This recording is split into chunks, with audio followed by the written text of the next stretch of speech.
السلام عليكم ورحمة الله وبركاته.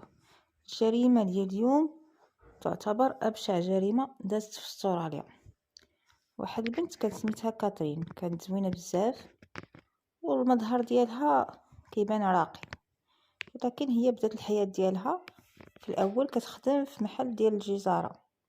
هنا فين تلاقات مع الحبيب ديالها الأول اللي كان سميتو ديفيد، وهاد ديفيد كان مدمن على الكحوليات، من الطبيعي انه يكون ديما سكران، لذا كاترين كانت ديما كتضارب معاه.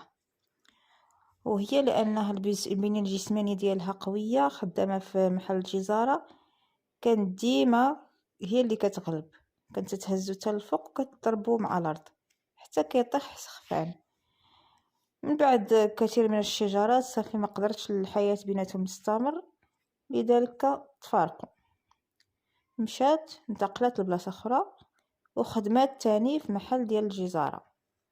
هنا غتلاقى مع زوجها الثاني اللي سميتو ستيف، هو كان خدام كنادل في احد المطاعم، وكان ظريف وكان مربي. استمرت هاد العلاقة بيناتهم مدة 5 سنوات، لكن ديما كان صداع بيناتهم.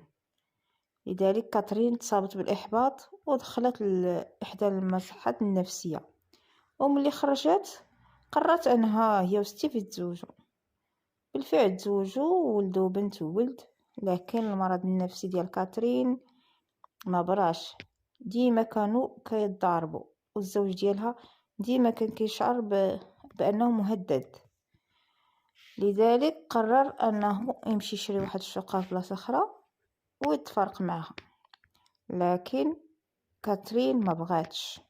في واحد النهار قبل هاد الجريمة غادي تمشي كاترين غادي تدي واحد الكلب صغير، كانت عندهم واحد الكلبه يلاه ولدات، وداتو توصلت للدار ديال الزوج ديالها، يلا حليها الباب، هي تذبح داك الكلب حداه.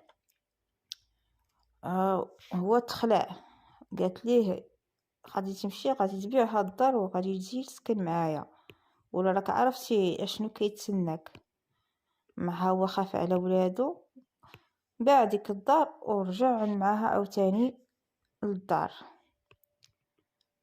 هنا راح تخاف على ولادو. وواحد النهار هو يشد واحد الورقه وكتب فيها بان اي حاجه او مكروه وقع عليه فانه بسبب مرته، وسناف هاد الورقه وعطاها لصاحبو قال ليه لو وقع ليا شي حاجه دي هاد الورقه للبوليس. كان حاس انها توقع ليه شي حاجه. واحد النهار في النهار ديال الجريمه رجع للدار وجا لقى كاترين مطيبه العشاء، لكن طيبت غير العشاء ديالها ما طيباش ليه. وملي سولا عليه قالت ليه انا بغيت نذبح هذا اللي غادي نذبحو خاص تكون المعده ديالو خاويه. ستيف شعر بالقلق لانها بحال كتهضر عليه هو. بالفعل اتصل باحد الجيران وقال مع 11 الليل وقال ليه راه شنو قالت لي. من بعد هاد المكالمه كاترين غادي تدخل لواحد البيت فين كان هو، وغادي تهز ساطور وتبقى تضرب فيه 37 طعنه حتى مات.